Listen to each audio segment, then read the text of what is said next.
is so aggressive with non-living prey. Perhaps it's just habit, but in snake-like fashion, this one soon pulled up around the shrimp. Mice do this for a number of reasons, including to prevent prey from escaping, as well as to create leverage to allow them to tear apart or swallow larger food items. It also went lacking for more, and unfortunately the second boy that found itself the wrong side of the aquatic cage could do nothing but watch in confusion as its cage mate swallowed with another chunk of premium shrimp.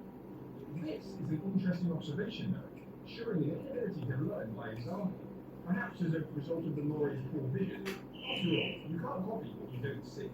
However, it was time to move on to a critter well known for its intelligence. This is a day octopus, one of the most intelligent invertebrates in the ocean, capable of learning, problem solving, and even using tools.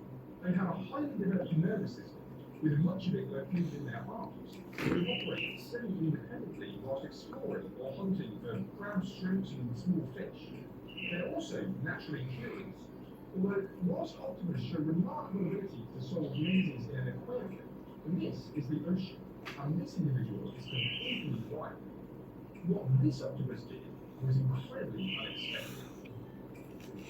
After some time, it eventually left the safety of its favourite rock, showing its ability to instantly change colour to aid its camouflage and help it communicate with other marine life. The octopus took its time, slowly working its way around the tunnels and compartments of the maze, using its arms to create the blueprint, and even spent time investigating each of the three hangars left on the sea floor to document it. On a number of occasions, it climbed on top of the maze entrance, and also spent time around the bait cage. But bizarrely, on the whole, it seemed pretty disinterested, and eventually returned to its rocky death. Why? Well, after watching this octopus for many hours, it turned out it had other priorities. Number one, cleaning its den. The octopus spent a lot of time ejecting sand from its burrow. However, other things also need doing, like this wandering whistle that had clearly crawled into the wrong hole to hide from the midday sun. Number two, construction. The perfect den requires the best rocks on the roof, and lots of trial and error, and the octopus was keen to inspect every single rock and pebble in the immediate area, both big and small. Number three, defense. Octopuses will cower and change colour when faced with a potential threat, but are also well known for being incredibly intolerant of other creatures, looking at anything that comes too close. Unfortunately, this white-spotted puffer is definitely not on the guest list, and had to endure a barrage of feints and attempted slaps from the octopus as it continued to try to get into the bait. But the octopus also had something else on its mind, because it wasn't alone. Slowly but surely, a second day octopus worked its way closer to the maze. Given that males initiate mating, it's likely this stranger is the male.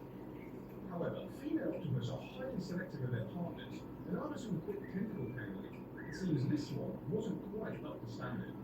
This behaviour might perhaps explain the octopus's lack of appetite, though. Day octopuses are known to build complex dens, regularly modifying them to create a perfect compartment for laying and brooding their eggs. During this process, female octopus completely stop eating, and as a result, die. It's possible that this female had already started this process and was getting ready for her final life stages. Although, after seeing what she did when faced with level 3, maybe not.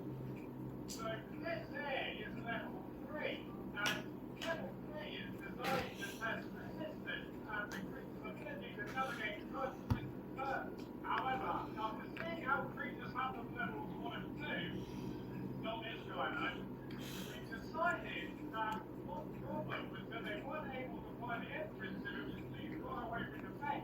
So for this one, we got a 2-inch. This is a roly poly.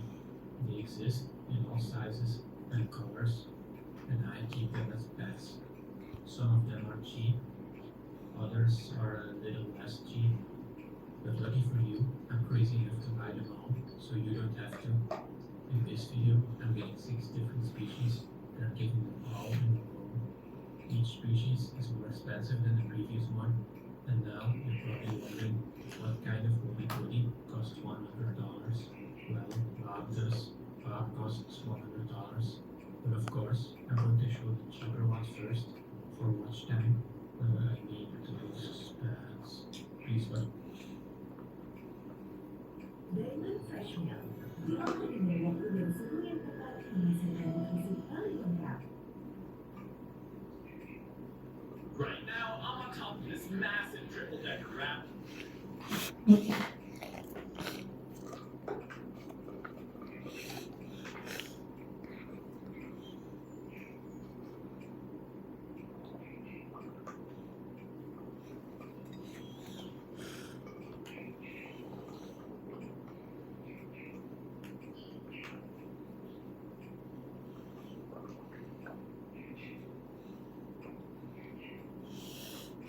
Sea shanty with the boys. There once were boys who had a bus, and then they...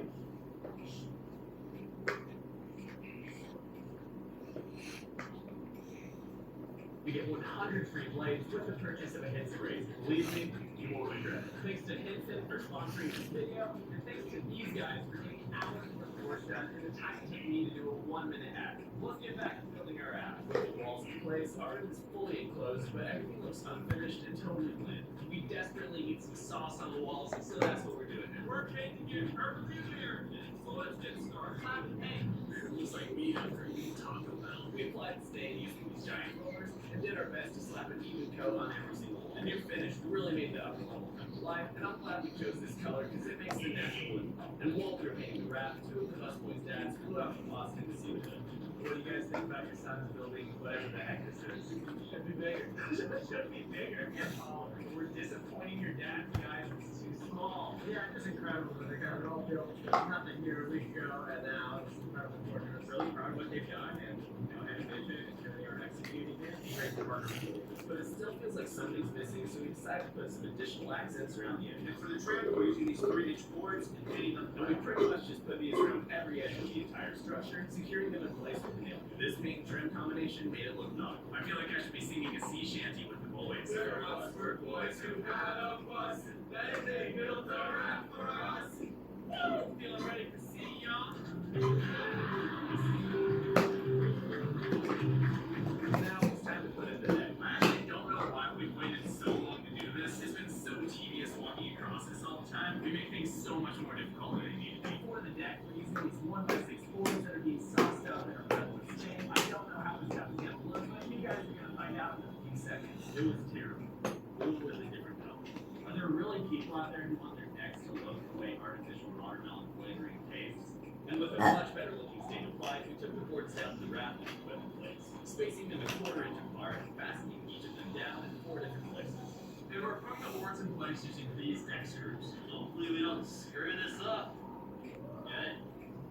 You're proud of me, David? We left all the boards with an overhang, which was then trimmed down once they were secure, and the end result was a beautiful deck that brought a ton of life to our otherwise boring floors. And the reason we kept these posts so long is because we're actually using them to make a nice little railing around the deck. We're cutting the posts, drilling holes through them, and putting in this rope that looks like it belongs on the wall of a seafood restaurant that serves a really neat clam chowder. Because even though we've been climbing around this thing like a jungle gym for the last 2 weeks, risking our lives, you already know we need a small railing to keep us safe on the deck. And it looks nice. Now it's time to cover the roof. And for this, we'll be using the very last thing you'd ever expect. Actually, it's probably exactly what you'd expect. We're going to cover the roof in turf so we can touch grass every day, even though we're out on the water. So we measured it out on the trailer and cut squares the size of the multi-tool. We put all these pieces in place and secured them down with Brad Naylor's Sectional towel. This looks like some kind of really bizarre hole in the menu, of course. I absolutely love it. As you can see, the inside of our cabin is a dark abyss, and we need to fix that. So to make it feel bigger and more lively, we painted all the walls white, but it still needs portals to the outside. So call me Bill Gates, because I'm about to install Windows. I've made that same joke in like 3 videos now. We traced out the hole for the windows by using a screw and string to create a makeshift compass. There's so much light in here. It also feels like SpongeBob's lab. As for the window itself, we're using a piece of plexiglass because you already know we find a way to break a piece of plexiglass. And this is just being secured down with screws through scrap pieces of plywood. We finally got the plexiglass in, and now all we've got to do is put the trim on the outside. So I used the same method as before to trace out the trim, and then cut out both circles with a jigsaw. And once we had a big wooden hula hoop, I painted it black to match and put it in place. 4 screws later, and she was all set. And it looked so good, we wanted some more. We added 2 more submarine windows to the side, and then 1 more big window to the back. I don't know why we're doing all circular windows. They seem so pointless. But something about these circular windows windows just makes it feel like it belongs on the water, and we love it. The inside feels so much more spacious and amazing now that we have the windows in place. That was definitely a solid move. Windows